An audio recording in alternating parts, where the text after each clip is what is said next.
Not everyone was content with the reforms. Supporters of the caliphate felt that Kemal and the country were on the wrong path.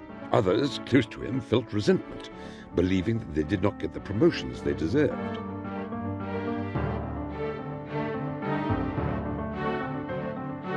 Building up their resentment, certain opponents planned to assassinate Mustafa Kemal when he was to visit Izmir in 1926.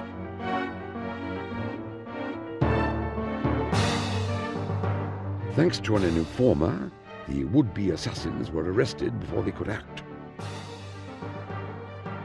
Mustafa Kemal entered Izmir unharmed, but in a rage.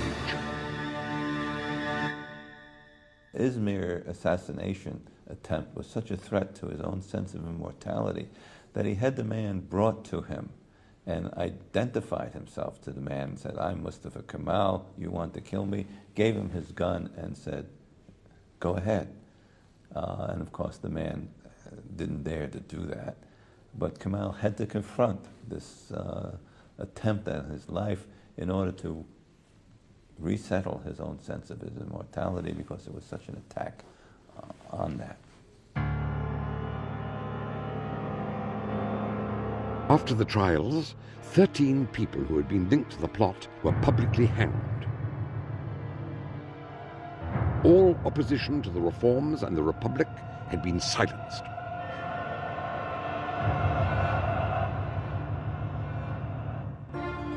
With the conspirators out of the way, Kemal turned his eyes from emancipation of women to the emancipation of the mind. He knew that in a country with a literacy rate of only 8%, to establish democracy, illiteracy had to be defeated. It had to be done with a new, pragmatic alphabet, which was easy to learn and would enable the entrance of knowledge into the country. Despite the experts' complaints that 5 years would be needed to adopt the Latin alphabet, he ordered, "It will be done in 3 months or not done at all." His anxiety to promote education was very personal. I guess he valued the education he had had, which elevated him from a class of ignorant people to a class of understanding and governing people. Using his charisma and persuasion, Mustafa Kemal convinced the Turkish people that learning and the teaching of a new alphabet was a national task. He toured every corner of the country with a blackboard and taught the new alphabet. The Turkish educational reform had begun, with Mustafa Kemal as the head teacher. His enthusiasm was such that some of his favorite people were the teachers of the country. One of his favorite visiting programs was to schools. He even went so far as to, on his own, discover students he thought showed promise, personally select them for advanced study at home or even abroad.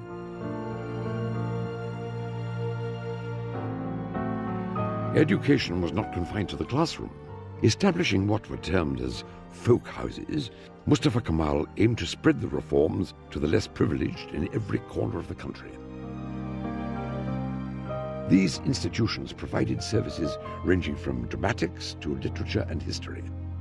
Thanks to the folk houses and the education reforms, the Arabic alphabet had been completely abandoned, and a new generation of Turks were growing up under the bright lights of freedom and knowledge.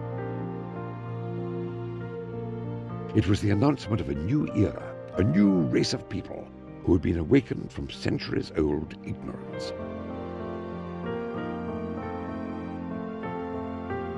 The people who have founded the Republic of Turkey are called the Turkish nation, said Mustafa Kemal, referring to his people, who for centuries had been forced to suppress their identity under the religious rule of the Ottoman Empire. By secularizing the state, Kemal knew that he needed a new, much more effective tool to maintain the unity of the Republic. Nationalism.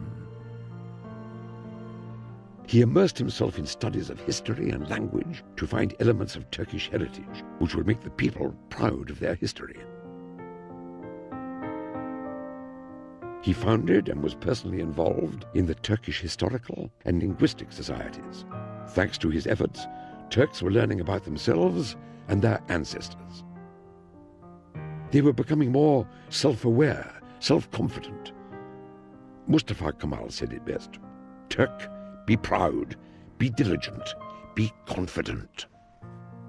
We were brought up in such full confidence that it is still impossible to take away from us that national identity which was given to us by that great man. Because he was our national identity to begin with. When a law was passed stating that every Turk had to adopt a surname, Mustafa Kemal was given the surname of Ataturk, Father Turk. While the work at hand was extremely serious, Kemal also had a fun side to him. He had a great sense of humor. He always tried to make the workload light for people by engaging them in repartee. During Ataturk's lifetime, there was never a dull moment in Turkey. Ataturk could appear at any house, at any party, at any restaurant, or any movie showing, at any time, without prior arrangements, without prior notice. It was this capacity to engage in both play and work that enabled him to keep such long hours and enabled him to focus on what he was all about. Turkey's prospects were on the rise by the early 1930s. Ataturk was finally prepared to display his creation to the rest of the world, which had been curiously eyeing this new republic. He began to receive a wave of visitors ranging from the British Prince of Wales to the King of Jordan and to General Douglas MacArthur, the chief of the American military. Aware of the rising threats of Nazi Italy and Germany, Ataturk predicted the Second World War during his meetings with MacArthur in 1932. He then took precautions for the impending danger by announcing his foreign policy to all his neighbors. Turkey does not desire an inch of foreign territory, but it will not give up an inch of its own. He knew that to ensure peace, old enemies had to become friends. Through his initiation and that of the Greek Prime Minister Venizelos, a Balkan Pact was signed between Turkey, Greece, Romania, and Yugoslavia. Securing the country's western borders, Ataturk turned to the east, signing the Sardabad Pact with Iran, Iraq, and Afghanistan.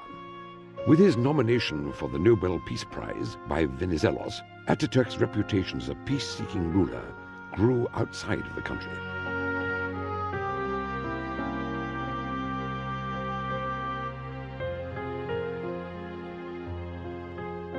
Despite his fame and the masses of people around him, Ataturk was lonely.